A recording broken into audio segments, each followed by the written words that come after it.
यह विद्युत चुंबकीय तरंगों की प्रकृति अनुपस्थित होती है। बस ये कभी नहीं आता, पर फिर भी आ सकता है, कभी कभार बाधी हो जाए। तो विद्युत चुंबकीय तरंगें क्या कहलाती है? जब विद्युत क्षेत्र सदिश व चुंबकीय क्षेत्र सदिश परस्पर लंबवत एवं तरंग संचरण की दिशा के लंबवत कंपन करते हैं तो विद्युत चुंबकीय तरंगें प्राप्त होती है।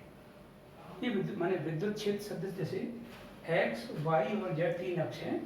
एक्स अक्ष की दिशा में विद्युत क्षेत्र सदिश है, वाई अक्ष की दिशा, एक्स अक्ष की दिशा में तरंग संचरण की दिशा है, माने तरंग संचरित होती है। वाई अक्ष की दिशा में वैद्युत क्षेत्र, जेड अक्ष की दिशा में चुंबकीय क्षेत्र है। तो यदि वैद्युत क्षेत्र और चुंबकीय क्षेत्र परस्पर लंबवत हैं, वाई और जेड, और ये दोनों तरंग संचरण की दिशा के भी लंबवत हैं, तो ये जब ये कंपन करते हैं वैद्युत क्षेत्र सदिश और चुंबकीय क्षेत्र सदिश, तो इससे विद्युत चुंबकीय तरंगें उत्पन्न होती है। तो इसकी उत्पत्ति है, माना कि एक विद्युत चुंबकीय तरंग एक्स अक्ष की दिशा में गतिमान है, धन एक्स अक्ष की दिशा में, इस दिशा में विद्युत क्षेत्र सदिश गतिमान है, एवं तरंगाग्र वाई जेड तल में, जैसे ये वाई जेड तल होता है, ये जेड तल, ये वाई तल, तो वाई जेड तल होगा ए बी सी बी या B C A B C D, ये वाई जेड तल होगा। माना किसी समय टी पर ए बी सी डी एक तरंगाग्र है, तरंगाग्र का एक भाग है। इसके दाईं ओर t बराबर 0 पर विद्युत और चुंबकीय क्षेत्र सदिश शून्य है, क्योंकि इस दिशा में केवल तरंगाग्र का ये भाग हमने माना है, तो इस दिशा में कुछ नहीं है, तो इस दिशा में विद्युत और चुंबकीय क्षेत्र सदिश शून्य है। एवं बाईं ओर ये x और t पर निर्भर करते हैं। दाईं ओर देखो, ये विद्युत चुंबकीय तरंग का भाग है, तरंगाग्र का भाग है, इसीलिए इसके दाईं ओर तो विद्युत क्षेत्र सदिश और चुंबकीय क्षेत्र सदिश दोनों शून्य होंगे, और बाईं ओर ये x और समय t पर निर्भर करेंगे। तो हमने एक बंद पृष्ठ A B C D E F G H की परिकल्पना करते हैं। तो इस बंद पृष्ठ से गुजरने वाला वैद्युत flux A B C D E F G H vector E dot vector D S बराबर 0 गॉस की परिवेश, क्योंकि अंदर कोई आवेश नहीं है। यदि आवेश होता तो आवेश का 1/ε0 बना होता है। तो एक बंद पृष्ठ A B C D E F G H के अंदर कोई आवेश नहीं है, अतः वैद्युत फ्लक्स, ये और लिख देते हैं इसके आगे यहाँ पर, अतः वैद्युत flux integration A B C D E F G H vector E dot vector D S बराबर 0 गॉस की परिवेश। जो A B C D E F G H ये जो बना है, ये बंद पृष्ठ है, ये कई पृष्ठों से मिलकर बना है। एक A B C D E F G H B C F G ऊपर वाला, नीचे वाला ए डी ई एच, फिर ये वाला ई सी डी ई एफ, फिर ये नीचे वाला ए डी ई एच, ये बंद पृष्ठ, ये पृष्ठ है। इन पृष्ठों से ये एक बंद पृष्ठ पूरा बना हुआ है, घनाभ के आकार का एक बंद पृष्ठ बना हुआ है। इस घनाभ के आकार के बंद पृष्ठ में कई पृष्ठ हैं, जैसे एक ये पृष्ठ है, एक ये पृष्ठ है, एक ये ऊपर वाला पृष्ठ है, एक ये वाला पृष्ठ है, एक देखिए ध्यान से ये वाला पृष्ठ है, एक देखिए ध्यान से इसके पीछे ये वाला पृष्ठ है। तो ये 6 फलकों से बना है।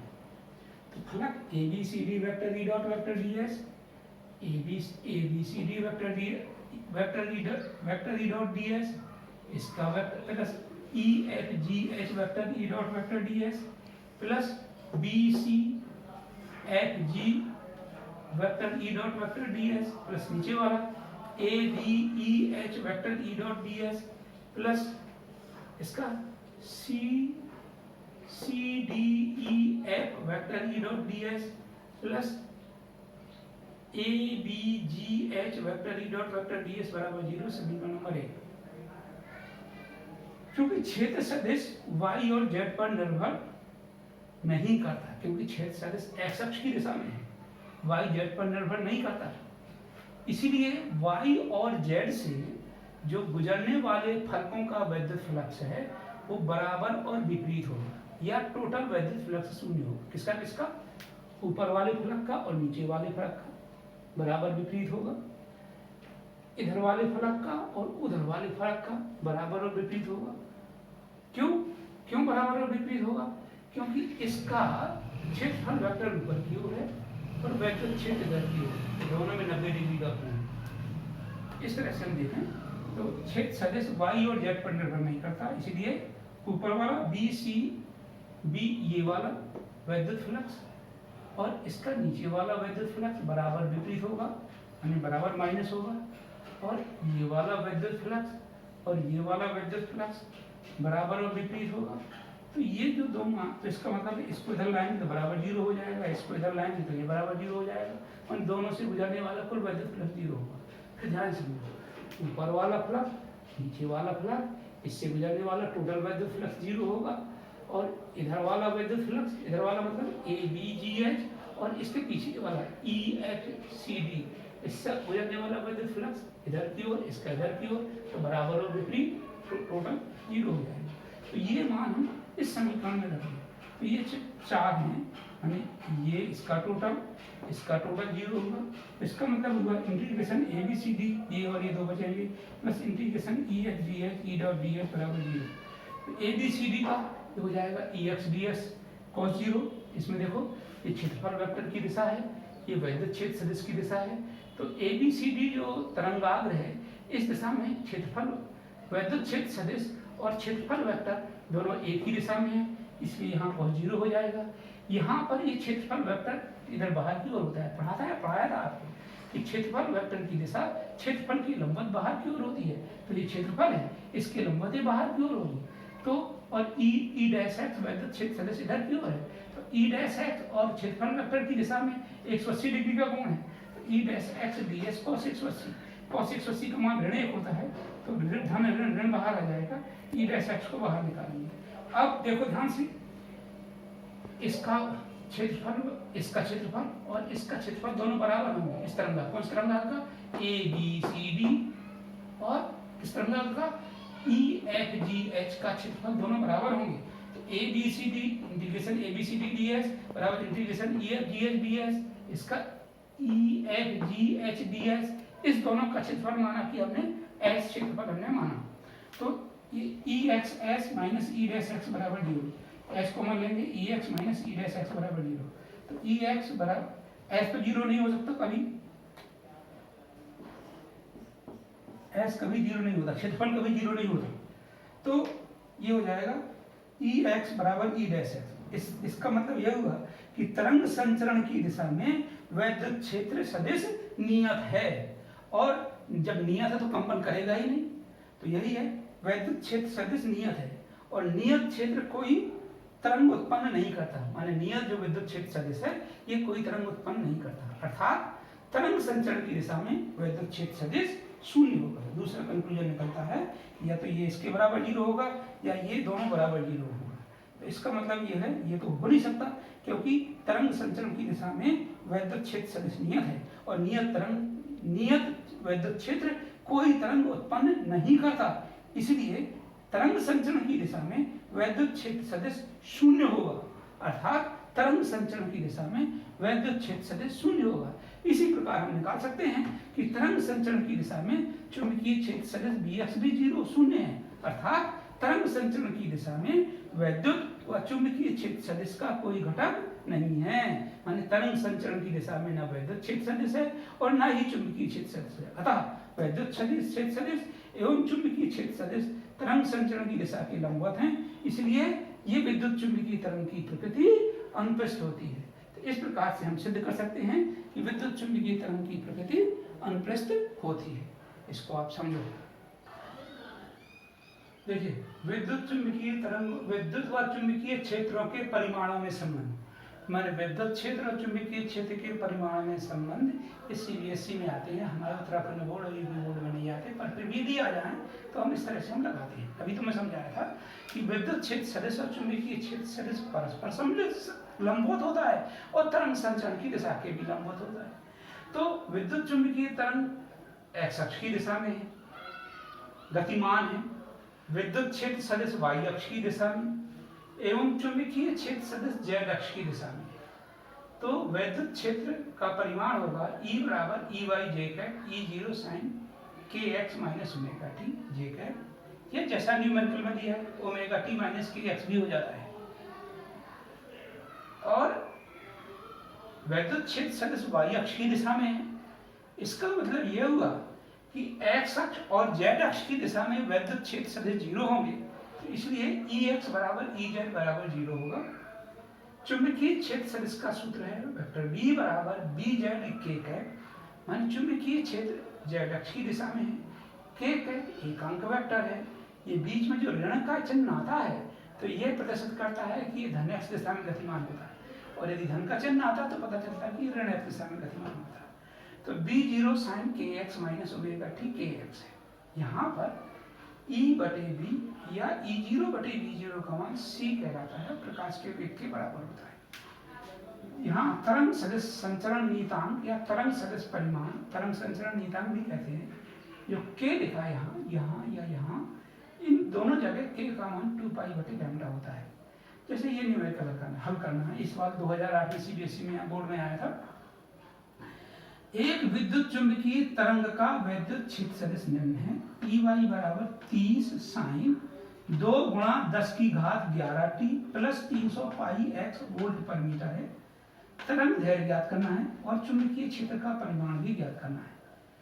तो प्लस है, इसका मतलब इससे कोई मतलब नहीं है कि ये ऋण एक्स दिशा में गतिमान है, इस तो ये तो अंडरस्टूड हो गया। तो जैसे सवाल में दिया है वैद्युत क्षेत्र Vy बराबर 30 साइन 2 गुणा 10 की घात 11 टी प्लस 300 पाई एक्स।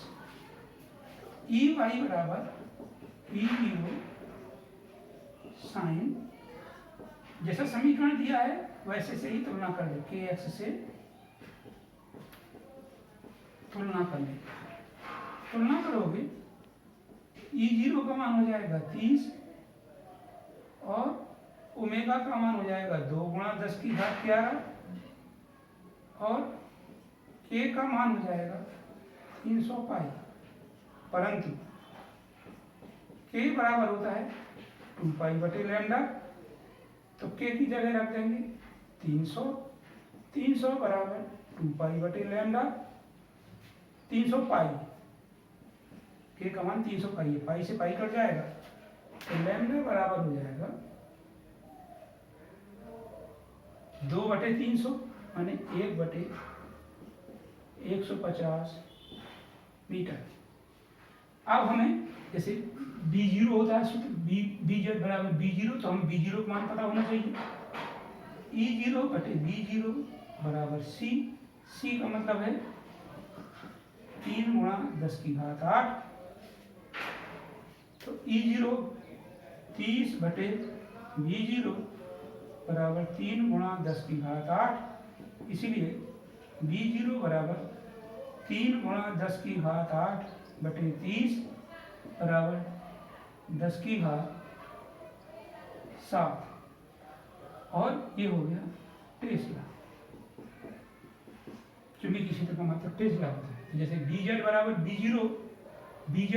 B0 हो जाएगा, तो Bz बराबर B0 का मान रख देंगे क्या 10 की घात 7 साइन, बाकी सब हम ज्यों का त्यों रख देंगे 2 गुणा 10 की घात 11 टी प्लस 300 पाई एक्स टेस्ला।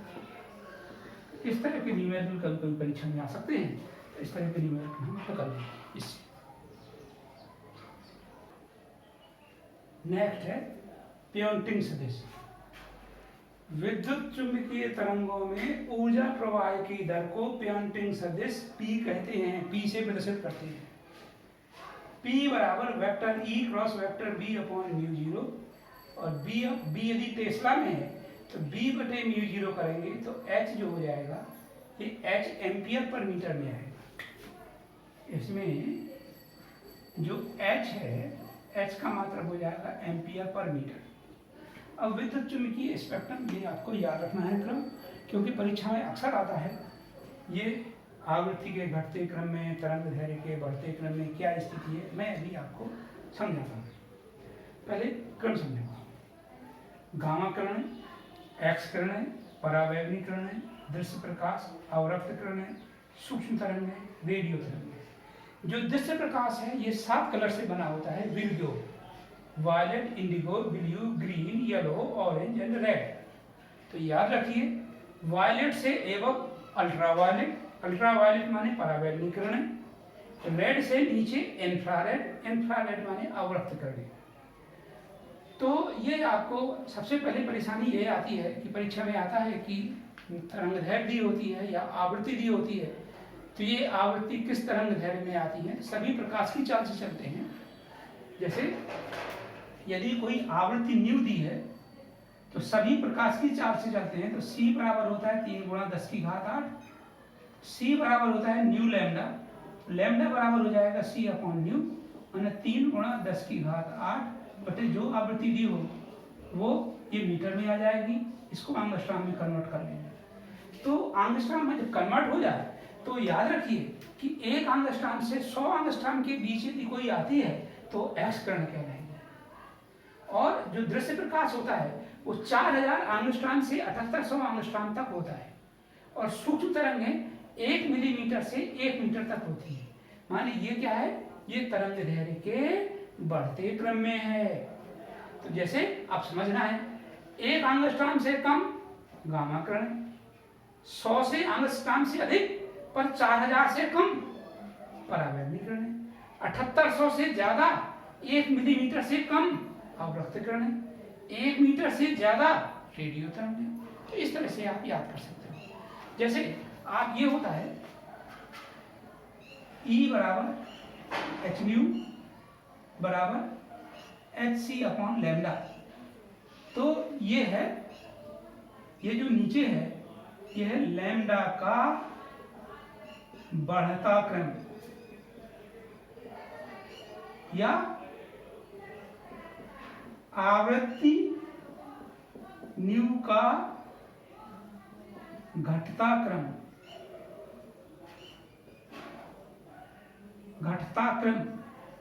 या ऊर्जा E बराबर h न्यू का भी घटता क्रम।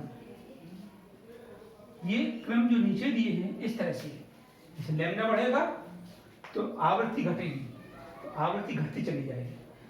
सबसे कम आवृत्ति होगी रेडियो तरंग होगी, सबसे अधिक होगी इसकी। तो वो आवृत्ति अधिक होगी तो E बराबर h न्यू से ऊर्जा अधिक होगी। तो सबसे अधिक ऊर्जा होती है गामा किरणों की, तो सबसे अधिक ऊर्जा होती है गामा किरणों की, फिर उससे कम होती है एक्स किरणों की, फिर उससे कम होती है परावैगनी किरणों की, फिर उससे कम होती है दृश्य प्रकाश की, फिर उससे कम होती है अवरक्त विकिरण की, फिर उससे कम होती है सूक्ष्म तरंगों की, फिर सबसे कम जो ऊर्जा होती है वो रेडियो तरंगों की। तो इस तरह से हम इनका एक क्रम याद रखते हैं। कल आपको इसके उत्पादन और इसके उपयोग समझाऊंगा।